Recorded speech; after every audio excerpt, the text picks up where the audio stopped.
Hi there, and welcome once again to Peninsula Players Presents. Thanks for being here. And Audra, thank you for joining us again. Thanks, Greg. I'm having fun. I hope everybody who's tuning in is too. Me too. Me too. So in our last episode, we covered 1954, and we will be going on from then. And just a reminder that in 1954 was up till then the most successful box office summer that Peninsula Players had. The Wharf Gift Shop opened in 54, and the Rathbones, Caroline and Rodion, were in Madison, Wisconsin, where Heloise had gone into the hospital for rheumatic fever, and they had moved there while she was getting better. Mm-hmm. And then during the winter, of course, a lot of the company members were working professionally around the country, as was their wont. Bill Munchow was on TV on Robert Montgomery Presents, right, on NBC. Yes. And Leo Lucker and Gene Sincere were on a tour. They were touring the Four Poster around, and they were the national touring company. So they had the set from Broadway and the Broadway costumes in that tour. Nice. So they were busy. And also during this time, Jim Mckenzie moved to Milwaukee. Yes, he moved the entire family there.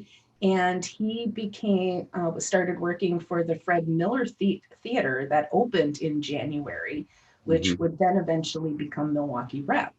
And Jean got to participate in the first acting company in that season. So she was cast and was in several of the shows that winter. And that was January 25th, 1955, that the theater opened. And we thankfully still have it today. Yes. With Milwaukee Rep. Now, in and around the country, some of the things going on Broadway were... we had Cat on the Hot Tin Roof. By Tennessee Williams. And South Pacific. The musical, yes. And Waiting for Godot. Which was not a musical. Not a musical, no. By Samuel Beckett. And some of the songs that were popular at the time were... We had some classics from Nat King Cole, A Blossom Fell, and Mitch Miller's The Yellow Rose of Texas. And Bill Haley and the Comets hit the airwaves with Rock Around the Clock. Yes. So we've hit the rock and roll era. And I also have to mention that another song at that time was Davy Crockett, which was a TV show, again, I grew up with. Mm-hmm. I can still sing that song, but I won't inflict that on you now. Okay. And in books, we had a couple notable ones. We did. Patricia Hyman's The Talented Mr. Ripley came out, and Lolita. By Nabokov, yes. And something notable in TV happened with the first, in March, so the first live telecast of Peter Pan. Right, and it was very exciting because it had one of the largest viewerships any program ever had. I think it was 65 million people had tuned in for that. And it was so popular that it became a tradition. And then so it was scheduled to be filmed again and brought back. Yes, a few years later. And as you think, it also helped reinvigorate some interest in live theater. Exactly. So as we're going into preparations for the 1955 season, Leo Lucker is, I guess, calling him the director of the theater. That was the title. That Rodion and Caroline were considered the producers, and so they gave Leo the title director. And in this year, he started things a bit earlier. He did. He was doing a bit of pre-planning and picking shows and lining up the company so that he could particularly feature certain performers in certain roles. And it was so nicely lined up that they were able to put together a season brochure for the first time in many years. And so they were able to promote the actors' headshots and the shows that would be coming up as well. So that was kind of nice. And also, as we're going into the season, Jim Mckenzie, as we said, was involved with the Fred Miller Theater in Milwaukee, but he judged a beauty contest. He did. He was back in Door County to judge the Wisconsin's candidate for Miss Universe. So it's the Miss Wisconsin Miss Universe pageant that was held there. And so he was one of the judges, just as Caroline was the year before. And Jim was also helping out with Peninsula Players with package deals, right? Right. He was putting together group package deals and bus and dinner tours so they could bring groups up and enjoy the theater as well. And as we go into the 55 season, the Wharf Gift Shop is opened again. It's back open, and Lucy is back to help run that with the assistance of some of the interns. And a notable thing around this time in June is the Resorter Reporter. Yes, the Resorter Reporter debuted. So it's a publication of the Door County Advocate that was specifically put together to have as a pickup piece for tourists who were coming in. So it has a lot of what to do in the county, calendar listings. And so as a result of the previous years, the Chamber of Commerce promoting Door County, and now a lot of places picking that up as a travel destination for families, the Resorter Reporter comes out. And because Peninsula Players is known as a theater in a garden, it's important to know what was going on with the garden. And we had a new company member, Roger Allen, coming in. Yeah, as I was reading his bio, I was interested to see that he was listed as a master horticulturist, and that he had not only one green thumb, but two. And that he and Edith, they weren't sure who would be able to sell tickets because they would always find Roger and Edith off in a corner talking about plants and everything else. And I guess he kept things pretty neat. He very immaculate. And there was one reviewer who made a note of that and said it looked like the lawn had been manicured with a nail clipper. It was adorable. I was just well, thank goodness we have lawnmowers today. So we go into the 55 season, which was 10 shows. And again, a bunch of these shows back then, we don't have records of in terms of like photographs, sometimes playbills, but we do what we can to show you what was going on. Yeah. So we opened with Time Out for Ginger on June 28th, and that featured some sisters. It did. There was the Brown sisters, Sally and Bonnie, and I believe they were interns a few years before. And they came and were in the community for that week, so they got to play sisters in the show. And I think it was Caroline wanted Leo to cast them, right? She did, yes. And so they were in there, as well as Jean Boland, so she was returned for that as well. But yeah, we had those sisters, and they were from West Allis, but I think they would always come to Door County for the summers. I see. And then we opened Wedding Breakfast on July 5th. Then Mr. Pym passes by on July 12th, which I always think is a little bit notable because it was written by A.A. Milne, who wrote Winnie the Pooh. Right. And it also featured the return of Maurice. So from Maurice Nathan. And it was also the first time that Sidney Harris, the theater critic from Chicago, came up and visited Door County. So he was able to print a review and really found that the caliber that Bob Thompson and Jean Boland were at, he saw futures for them on Broadway. He really put their talent up at that caliber.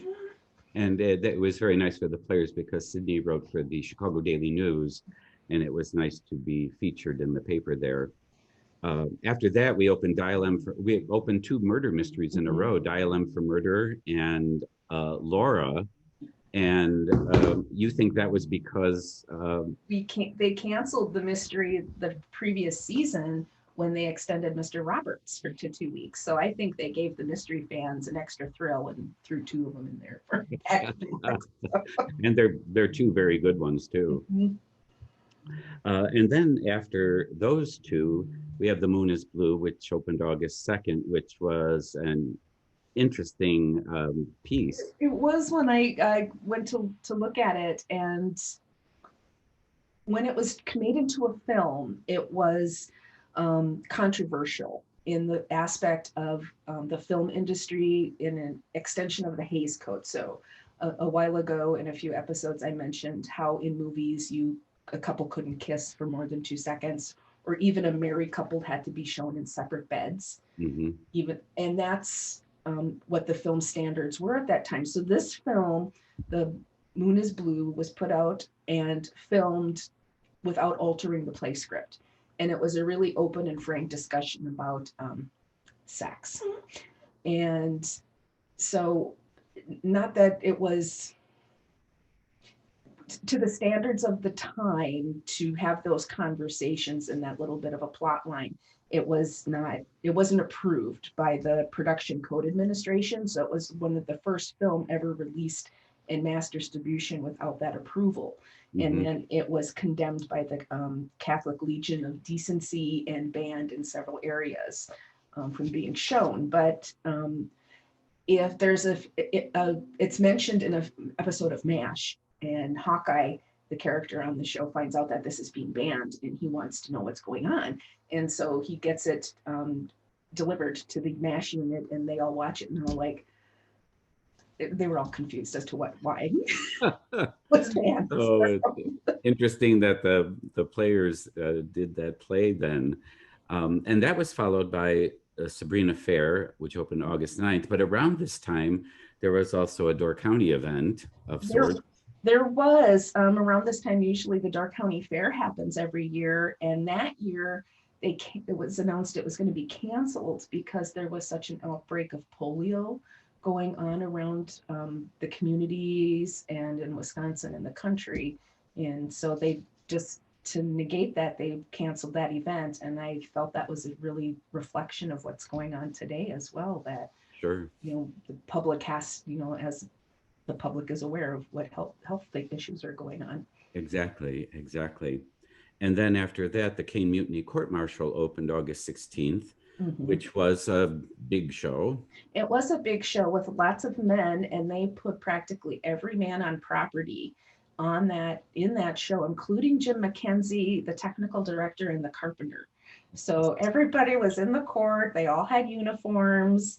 And even Chan Harris, the editor of the Door County Advocate, was a character. And Maurice as well was the psychiatrist. And Bob Thompson was the defense attorney.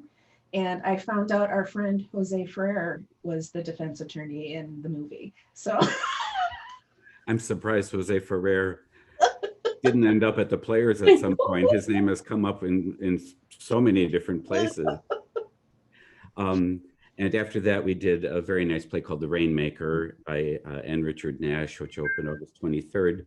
And we had one of the woman playing Lizzie was an interesting little story about her. It is. And unfortunately, it's one of those that I don't have a playbill. We don't have any photos. And I was frankly unaware that we had done this show until I was doing the newspaper article searches. And then I found out that Patricia Newway played Lizzie, and she came in and stayed at the Bookbinders. So our neighbors, Mrs. Hazel Bookbinder, let her stay there. And our lovely neighbors, Barbara and Larry Goldberg, sent me Patricia's wrote in Hazel's guest book. And they sent me this lovely note that Patricia had written. And she was there. And Patricia was known as a opera singer and Broadway performer. So she's a really well-known soprano and a Broadway star, and was really one of the first, and I think only, what you would call a guest artist or a guest star for the Players. At the Players. And rather than the traditional working actors that we tend to promote. So she was a guest star, and she portrayed Lizzie, and the company got wonderful reviews for the performance. And I also found out eventually Hazel Bookbinder is also a composer, and eventually her and Patricia get together in 1959 and work on a project together that has to do with James Joyce's text to audio. So there's an album that Patricia recorded, and then she sang a concert at Carnegie Hall. And she went on to do some other stuff in New Oh, York. yeah, that's right. She won a Tony Award for being Mother Superior in The Sound of Music, or Mother Abbess. So she got to perform with Mary Martin, which takes us back to Peter Pan, which Yes. And she also was on the cast albums for The King and I, the Broadway yeah, production. So yes, that was nice that she came and visited us for a short time. exactly. Yes. After that, actually the season closed with the Four Poster, which opened August 30th and Mhm. went to September 4th. And that featured Gene and Bill Munchow. Gene and Bill, and they reprised their roles that they had done at Dobbs Ferry the winter before. But the Howdy. star, oh, yep, the star of the show was the actual bed. And it was mentioned in the Ephraim News that the use of Mrs. John Mater's four-poster from the Ephraim's Twin Pines was going to be the star of the show. So we would like to know if that four poster is still around. So we get to the end of the season. It went pretty well. And one of the things we wanted to mention was that there was a married couple involved. There was Mike Westfield and Mildred Shelton. got married, and then they returned in 1955 right after their honeymoon. So it's, lots of, over the years, there have been quite a few artistic couples that we've been blessed to have. Well, and yes, I mean, and hiring couples helps a great deal with housing, but a lot of times many people met while they were working at the Players and ended up getting married, and it's a very romantic place to fall in love too. It is. I know. I sometimes sit and count on my fingers. Oh, this one and this one. And also I think this was near the end of the season, the Chicago Trib did a full-page feature on the Rathbones. They did. It was like a family affair, and it was exciting to see the entire family in a pictorial, and they featured the theater. And it was really great to see that. And also because Caroline is still trying to sell the stock to get that roof put overhead. So it was a nice to get that in the Chicago area where a lot of the patrons come from. And she continues that on into the next year in 1956. And in March, she starts some interesting projects. She does. She and Rodion both love the theater, and they really want people to go to the theater. So she starts this project called Theater Escapades and gets Northwestern Railroad to put together a package deal where she can do show trains. So she is selling a package to bring people from Escanaba, Madison, Wisconsin, and Green Bay, all down into Chicago for the weekend, and to see 3 shows, go shopping, stay at a hotel, go to dinner somewhere, meet some of the stars, and then everybody goes home again. And so she's getting these all lined up. Also to help, make some money for the theater too. Right, exactly. And there was a time when they were first starting this, Caroline got sick, and she couldn't make the promotional tours. So Rodion stepped in, and he went to Sheboygan and Escanaba to promote this. And he was quoted as saying that, we are interested in bringing people to the theater, that's our passion. We love the theater so much. So this is why we're doing this. We want people to enjoy the arts. And also Rodion had another quote about, because he was a TWA pilot, flew all over the world, but. Yeah, and this was his 10th anniversary year. And so they were asking him, what dangerous flights or anything have you come across, or thrills? And he was like, it's safe. Flying is safe. There are more thrills and excitement in summer stock than flying the Atlantic. And I think we can both attest to that. Yes, exactly. Especially when we go, really? It's only mid-July? Yes, it's intense. And then, and I think Jim Mckenzie is again helping with reservations still. And during between 55 and 56, of course, a lot of the company members are working professionally, like Bill Munshaw is doing some stuff on the Jack Benny show, right? Yes. Yep. Yes. And also in the spring, April 10th, it was reported about some shots for kids. Right. So within the same article that mentions Bill's adventures on Jack Benny, the community has scheduled where the youths of the county are either going to each community at certain times. The doctors are there to line the kids up to give them vaccinations. So they're giving a triple, the second round of diphtheria, whooping cough, and tetanus, and they're also going to get vaccinated for smallpox. Mhm. So again, public health. Indeed, very that. important. So as we're going into preparations for the 1956 season, I think it's Edith Dunn and Maggie Magerstadt come to open the theater, correct? They do, and partially it's because Caroline they're in Chicago for the winter. They went there for the winter, and the kids are in school. So Caroline and Rodion really need to stay until the kids wrap up school and don't arrive until just before the shows open. So Maggie and Edith come and start getting everything ready for the company's arrival. And once again, Leo Lucker is the director, Yes. and which means he's directing most of the shows, acting in them, and helping to cast.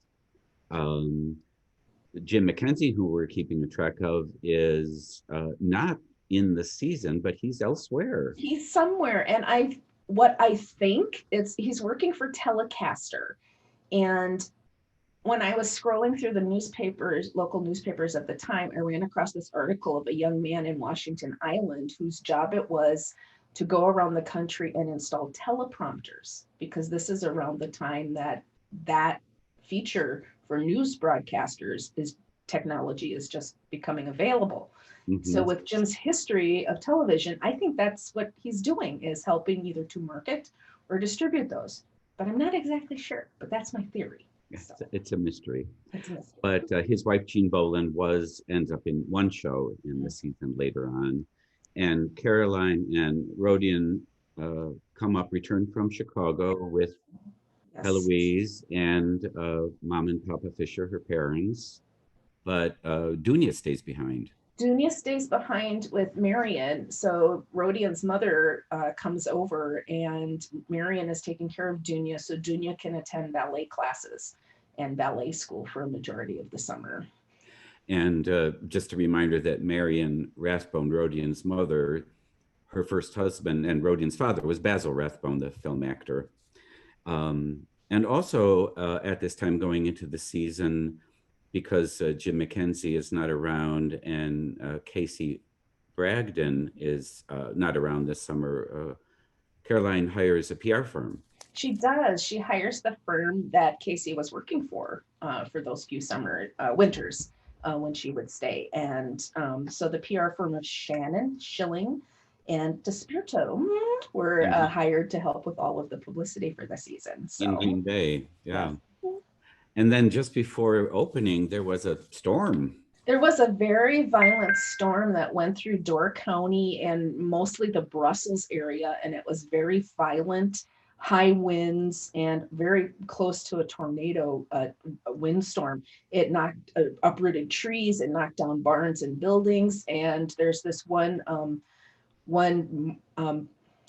homesteader who has images of timbers that kind of flew and needled and pierced her house on the cover of the Door County Advocate. So everybody was kind of cleaning up after that before the season started. Yes. And of course, Door County went through that in the 90s with a tornado that came on land from a water spout to a tornado south of Lake Harbor. Yep. Awful. So we get into the 56th season. We open with Anastasia on July 3rd.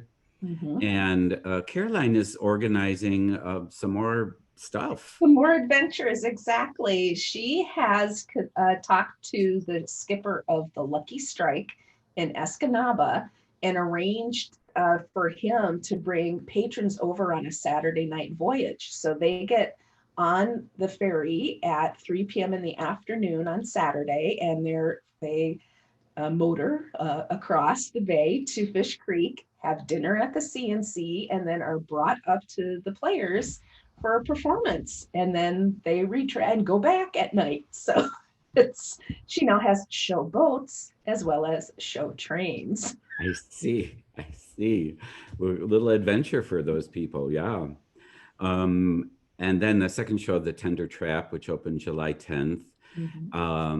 And around this time, there was a scale model of the proposed pavilion was displayed. Right. So, Caroline's still trying to sell the stock and get people interested in this project that she wants to happen.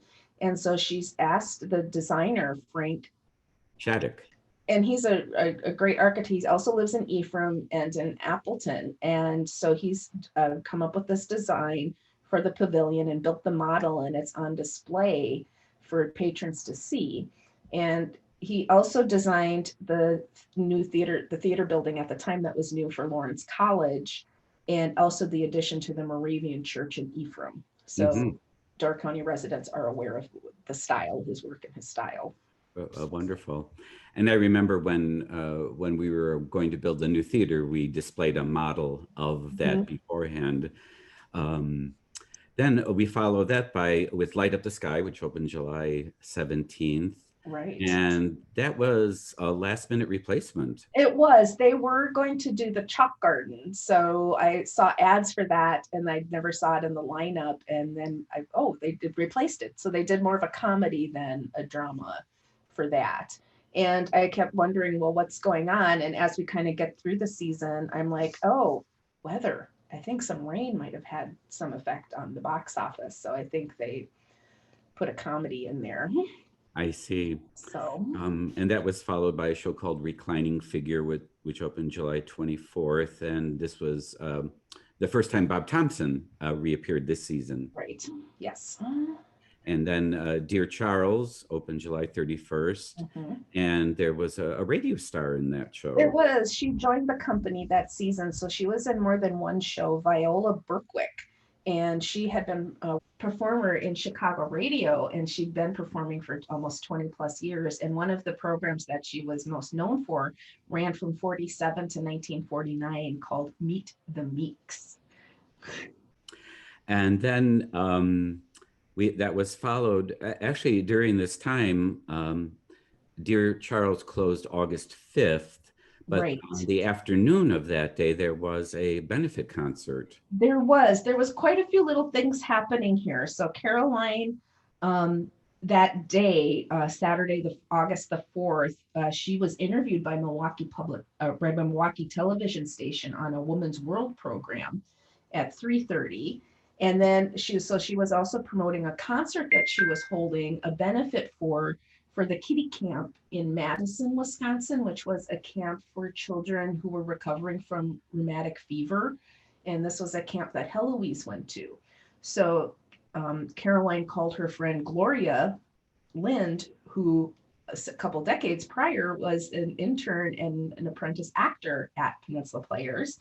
And so alumna Gloria Lind returns with a baritone singer named Miles Nicoloni. And they performed a concert in the afternoon with all of the proceeds to go to the kiddie camp. And in today's inflation market, Caroline was disappointed that she could only raise, I believe it was around $200, but with inflation, that's about $1,000.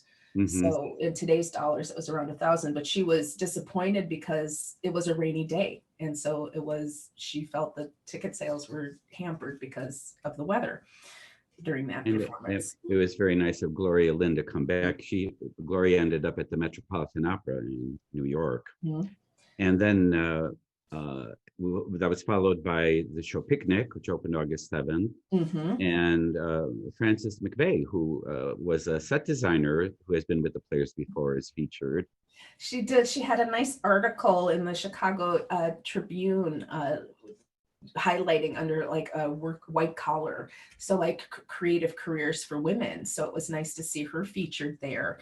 And patrons who were looking at the billboard along the side of Highway 42 were in stories about that show, they would come down and ask, where's the picnic?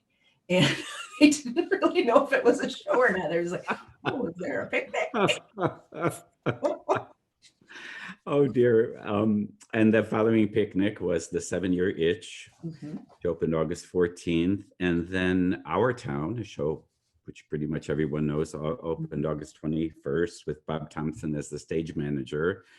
And a reviewer had something to say about that. He did. He really it stormed. There was a lot of storms that summer, and there's a lot of various stories about Caroline's hospitality to patrons, walking them to the parking lot, shows being threatened, patrons not attending. And there's this one infamous audience that were called the 49ers because there were only 49 of them in the house that night. And there was at one point, Bob would, the storm was so loud, Bob would stop the show and say, okay, we're going to sing Irish Eyes a Smilin' now. And just kept people entertained until they could finish the show, and Caroline would come out with coffee and sandwiches. So there's some really lovely stories. But what the reviewer really commented on was that he thought their production of Our Town would provide a better memory to patrons than the production that was just on television recently that had music involved in it. So I was like, okay, what was that? And I think I found it. I think there was a television adaptation with Paul Newman and Frank Sinatra. And it was the TV debut of Shelley Fabre as well in 1955. So good to know. And that was followed by the Solid Gold Cadillac, opened August 28th. And of course, I can't just, as I'm saying this, just can't believe it was like a show a week. Right, just one right after the other.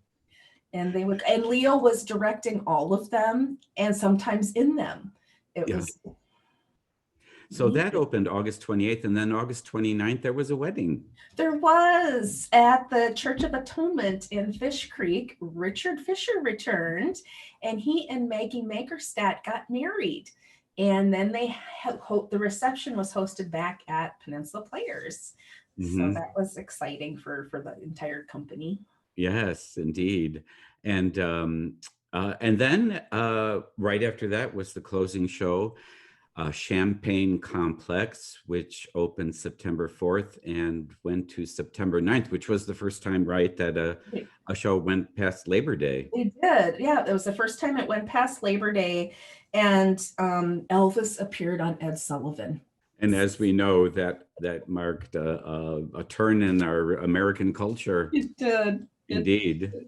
So the season ended, and I think what you've been saying is that business was down a bit because there was so much rain. There was, and there was times where, Caroline would say it just came down by the buckets, and there were rain gauges in Ephraim through some of these storms that were like 6 inches overnight, and people saying that the staircases at the theater, which was just a rainfall. And we've seen it this way when it's been very heavy and wet, that just is cascading, and those staircases are just a waterfall, and the parking lot looks like a lake. And that's the kind of summer it was for them. And Caroline was very determined to get that pavilion up for the next season. So. Indeed. And it was nice that Door County Advocate was encouraging. They very were. They were, there was a nice letter that the editor wrote explaining the benefits of Door County. The Secretary of Tourism included them, as well as the arts and the theater, as part of why visitors are coming to Door County at the end of 1956, that was one of the things to promote, as well as the hiking trails and everything else. And the editor of the Advocate as well said it's a good investment, and that it's a beautiful location, and that the pavilion would ensure pleasant evenings all summer long. The past summer pointed up the hazards of the weather and everything else. So it was good. And then by the middle of October, they had finally sold all of the stock that was available. They did get permission to extend the sale, but they did finally make that final pitch. So it was announced that they were going to start construction, and Excellent. everything was going to be moving forward. Very exciting. And then the Rathbones go back to Chicago. They returned to Chicago and continued to plan more show trains and venture. And it was very nice. The Chicago paper picked up the story. So by Sidney Harris coming to visit that summer, he picked up when 75 people from the Wisconsin came down for one weekend. And there was a nice art story about the trip that they made that time. And excitingly, Leo at the end of the season also got some exciting news, and he was cast as a replacement on Broadway into Inherit the Wind. Mm-hmm. So he's good. He goes off at the close of the season back to New York. And Bob Thompson goes back to teaching at Rosary College. And he also pursues a professional career as well. So he's in shows in Chicago. And Milwaukee, yeah. Yes. Yep. Yeah. And so we will end with our 55, 56 seasons here, and we will pick up with 57, where it becomes some eventful things happen, right? Yes, 57 is very eventful. We're going to see the return of Harvey Korman, Yay. And a Jeep. A monkey and a Jeep. A monkey and a Jeep and a goat. Okay. Well, you've got to tune in for that, because we got to find out what that's all about. So thanks again, Audie. And we will see you next time. Okay. Bye-bye. Thank you. Bye.